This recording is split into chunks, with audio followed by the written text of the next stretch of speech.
So the nurse checks me right after that. Oh yeah, honey, you're fully dilated. You're 100% effaced. And I'm like, what? Like, can I get an epidural? Like, that was the first thing I said. I was like, can I get an epidural? And they're like, you're gonna have the baby. Literally, I started crying. Like, they're like, it's okay. And I'm just like, oh my God, like, I don't, this is overwhelming. And it's like literally crying in this room. And my boyfriend's like in shock. I'm in shock. And I'm just like, so I can't get an epidural. And like, you guys, it was the craziest feeling. I was so scared because if you've watched my videos, you guys know I'm so pro epidural. And to think that I wasn't going to be able to get epidural, I was freaking out. So they bring in a couple other nurses and like literally are like moving me to a different room, like pushing me on the bed hecka fast. My boyfriend, I didn't even know where he was. Like, they're just moving me off fast, and I'm just like, what is going on? Like, this was the last thing I expected.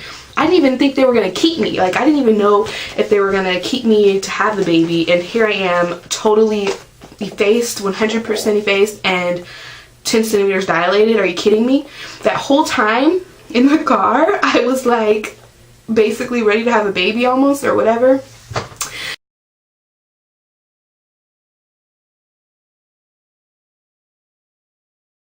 They pulled me in the room, right? And my mom's not even there yet.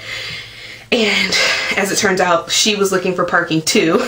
And so my mom's not even there.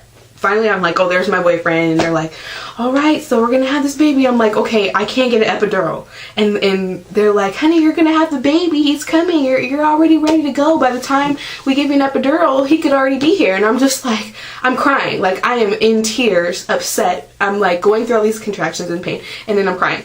And then my boyfriend's like, so there's no way she could get an epidural? Like, he was freaking out for me because he knows I wanted an epidural. And they're just like, it's pointless, you know, whatever. So my doctor comes in and she's like, wow, it's a lot faster than we thought, and blah, blah, blah, blah. And I was just, you guys, I'm not even gonna lie, I was pissed. I was so mad because that was not what I wanted. I didn't want to have a natural childbirth, okay? I was really upset. And so, like, in between contractions, like, I was just sitting there thinking about it, and the next thing you know, I'm like laughing, and I'm just like, this is so retarded. This is not what's supposed to be happening. Like, I was literally laughing. I'm like, I am about to have this baby naturally. This is not anything close to what I was expecting or like hoping for. So she starts to check me. And she said, I'm like, of course, totally face, whatever. But she said there's like a lip is what she kept saying. I don't know what that means, but it was like part of my cervix that was still left, or I don't really know. But she kept saying a lip of my cervix or something. And she was like, let's see if we can do like some practice pushes to like see if we can move that or whatever or something. And so they're like, okay, I want to push. And I'm like, where's my mom? My mom wasn't even in the room. I had already started pushing by the time before she even got there. And I think, let me see, I think my boyfriend texted her at like 10:20 or 10:25, sometime around there, telling her to hurry because like nobody was expecting this to happen. So I did a couple pushes, and she, you know, they kept checking me like almost every other contraction because of this part of my cervix that was left, and they kept checking me and like, okay, we'll just try, let me see if I can move it, like all this weird stuff. And like, so in between each contraction, which literally was maybe 35 seconds to a minute, like that's how much time in between my contractions I had, then she was checking me. So it was just like push and then checking me and then push, checking me, and like it felt like it took forever, and it felt like there was like a million, hundred, whatever pushes, but it was probably only, I don't know, maybe 2 or 3 pushes that I tried. And then she was like, this lip is just something, and I was like, okay, just give me the epidural, please just give me the epidural, right? So she's like, okay, give her the epidural. Okay, mind you, I'm about to get an epidural. I'm already basically totally ready to have this baby, but I was that desperate, you guys. So these nurses couldn't get an IV in my hand because of whatever reason, and I had to have an IV before I could get the epidural. The IV has to run for like a couple minutes. So I'm just like thinking, okay, first of all, you can't get the IV in my hand. You're taking forever to do that. Then I have to let the stuff run through me for a second. Then I have to wait for the epidural guy, get the epidural, and then wait for it to work. Like, this is gonna take forever. So I was not happy. I was screaming at these people. Like, I told the nurses that I hated them. Like, I literally said, I hate you. And I was like, then I was like, please, please, please, please, please. Like, I was begging them. I was like, please hurry.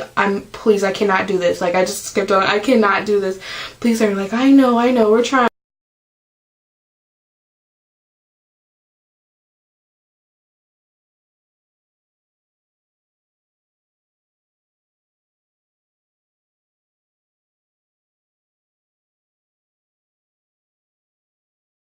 So then they go to my other hand. They had to call on somebody else. They go to my other hand, and by this time I'm screaming. Like, I'm just screaming. I'm like telling them to hurry, and I'm I'm telling you guys, it was like a movie. It was like worst case scenario person acting in a delivery room. That was me. I think I was screaming, I can't effing do this SHIT. Like, I screamed it, and I screamed at the top of my lungs once, just like, because I was so frustrated. So then they finally get the IV in my hand. My doctor comes back and she's like, oh, the lip is gone. The part of my cervix that was there is gone. She's like, okay, let's just have the baby. We're gonna have the baby. And I'm like, are you freaking kidding me? I just went through all this so I can get my epidural, and I'm still not getting my epidural. So then they're like, okay, let's go on ahead and start pushing. Now, pushing is supposed to be like a relief, right, from the contractions, and it is a relief. But first of all, when my contractions came like 30 seconds after the previous one, I'm not joking, 30 seconds, when my contractions came, my doctor was like, okay, don't push yet, let it build, let it build. And I'm like, are you freaking kidding me? Let it build, are you serious? And oh, I forgot to mention, when they were trying to do my IV and I was like yelling and screaming at them, I was like, I have to effing push. Like, I was screaming that, and like I was kind of pushing myself because like I was just in so much pain I didn't know what to do. So I kind of was pushing myself. I don't even think anybody knows this, but I did that because it was just hurting. I didn't know what else to do. And so by the time it was time to start pushing, he had already moved lower. And so I was pushing. They had me hold my legs, and I was pushing with all my might, and I'm like, I don't want to go to the bathroom. I feel like I'm going to go to the bathroom. They're like, it's okay, it's okay. You know, I don't even know if I ended up going, you know, to the bathroom while pushing, but I don't even care. And it was the most brutal thing, pushing him out and feeling it, and feeling him come down, and his head and his shoulders. Yeah. It's insane. Like, it's something I'll never ever forget. And then once his head came out, and then his shoulders, and I was like, oh my god, it was brutal. And then once his shoulders came out, I'm like, please get him out, please get him out. Like, I was pushing with all of my might. I'm not kidding. So my mom says she thinks he was out in about 6 to 8 pushes. And like I said, my boyfriend had texted her around 10:25, 10:20ish, telling her to hurry, and he was born at 10:55. So it was rapid. Like, everything went so fast, and I was so mad, and my mom was crying the whole time because I've been with someone when they had a child naturally, and it is a very hard experience. And I think for me it was even worse because I was overwhelmed. I was not prepared. Like, if you've had time to mentally prepare yourself for a natural childbirth, and you have like your own type of methods of how you're gonna control or handle the pain and what you want and all that type of stuff, it's a little bit different. But when you are totally not prepared and not wanting that by any means, yeah, it's a little bit crazy. So my mom was crying the whole time, and my boyfriend, he was really supportive. Like, he was just like, you're doing so good, you're doing so good, it'll be here. And like, you know, he was helping me. And at one point, like, I was just screaming his name, like, not like I'm mad at him, like, you know, like, I hate you, but I was just like repeating his name, like, oh my god, it hurts. And then I was holding his hand like the whole time, and then like when I was holding his hand, I had let go, and I was like, give me your fingers. And he was like, what? And I'm like, give me your fingers, like, because I wanted to like hold his hand like this, not just like, you know, like that. It was just insane. And I feel bad for anyone who was on that floor. I feel bad for how I acted. I really feel like I should apologize to the nurses because I was evil. I wasn't evil, but I was definitely not myself. I would never act like that or like that's how you know this was a very, very serious, because I wouldn't curse and yell like that in front of these people I don't know. I was really embarrassed because my doctor, like, because I'm gonna have to see her again, and it was just crazy. So he finally came out, and he was perfect. And when he comes out, it's just like, oh God, he's out. Like, oh my God, thank you, Jesus, he's out.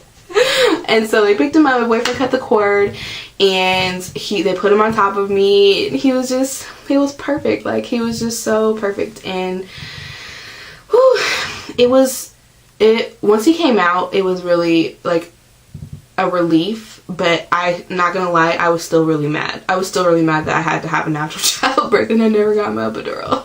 Like, I was not happy about that, and like I didn't want to talk to anybody about the fact that I had just had him naturally, because it upset me. And after like a couple minutes, they took him off of me and like, you know, wiped him up and did all like the weighing and everything, and he weighed and was the same length exactly as Milani, which is just crazy. Like, I couldn't believe they were like exactly the same. And I asked to see the placenta, because if you guys know, I've had this high-risk pregnancy this whole time because of my placenta and the umbilical cord. And basically the placenta, like if this is the placenta, the cord would normally be like right in the middle, right? His cord was like all the way towards the end, like almost at the very end of it, and that could have potentially been horrible, like really bad for my pregnancy. And he came out perfect, healthy, no issues, no problems. Like, I'm so blessed, especially once I got to see the placenta. It was like a reality check. Like, this was a serious thing that like was going on in my entire pregnancy, and he's here, he's fine, he's okay. And you know, of course, once he's here, everything was worth it. The crazy natural childbirth and all of that. And I forgot to mention that my doctor did have to break my water. Ugh, it was the weirdest feeling ever. Like, it was just like whoosh, like all this warm fluid. It was really gross. But yeah, and they said if your water would have broke anytime, like on your way here or at home, Daddy would have been delivering the baby, because he was coming. And that is scary to me.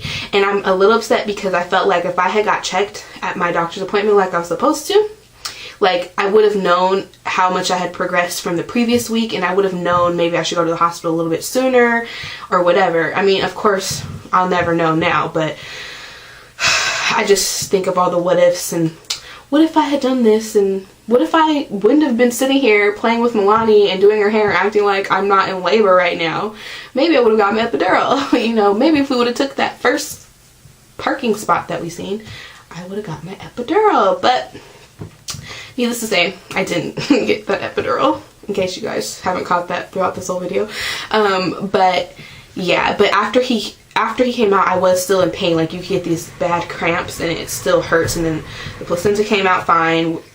You know, like they had to push on my stomach so hard. I was like, dang, guys, like, can I get a little bit of time here? Like, they were like pushing on me to get to come out, but it came out fine. And then I was still in pain, so they gave me some other medicine to help with that. And literally, I was pushing so hard.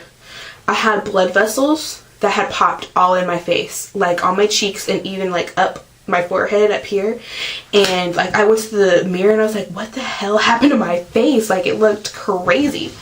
So yeah, that wasn't pretty. And you can't really tell in pictures, but in person you could definitely tell. Like, it almost looked like my face was a little bit redder, and like I had like red freckles or something. So that sucked. But and then other than that, I didn't tear, which was amazing. But my doctor was like, it was a really controlled delivery. Like when I was pushing, because they had told me like, okay, don't push really soft, and I was trying to do what they were telling me to. And so I didn't tear at all, and I did tear with Milani. So that was good. And literally the best thing about having gone naturally was that within, I think, 30 minutes of having him, I was up and walking around like I didn't just have a baby. Like, it felt good. And like, I was like dancing and stuff, and I was like, dang, you just had a baby, you might want to sit down. But it just felt good, because with my epidural, I was down for the count for a good, I don't know, couple hours after I had her. By the time they moved me into the postpartum room, I still wasn't all the way back to regular. I was still kind of numb, so I wasn't able to like get up and walk for a while. So yeah, that's my labor and delivery story, and it's ridiculously long, but oh, I'm just one of those people, I just can't leave out details for some reason, and I talk too much. So anyways, that's it. That's how my baby boy came in. And you know, a lot of people after having a baby naturally, I'm sure, feel that like really accomplished feeling, feel really great, and like, you know, glad they have experienced it or whatever. And honestly, I can't say I feel the same. Like, I don't feel accomplished because I had him naturally, because if I could redo it, I wouldn't have had him naturally. So, and this might change, you know, my opinion will probably change once I get further down the road, because it's like each day, each week after he's been here, the whole experience doesn't seem quite as bad. But like I said, right after I had him, I was not happy, and I did not want to talk about it because I was just pissed. Like, I was really mad. And because it was just so ironic that me, of all people, this is what's going to happen. Like, you think sometimes unexpected things happen. You might have to have a C-section or whatever, but this was the last thing I was expecting. So yeah, anyways, I'm just glad he's here. Like, I love him so much, and like, I just feel like our little family is just amazing, and I'm just so happy. So anyways, that's my labor and delivery story. And if you guys have any questions or anything, let me know. Anyways, that's all, you guys. All right, see y'all later. Mwah.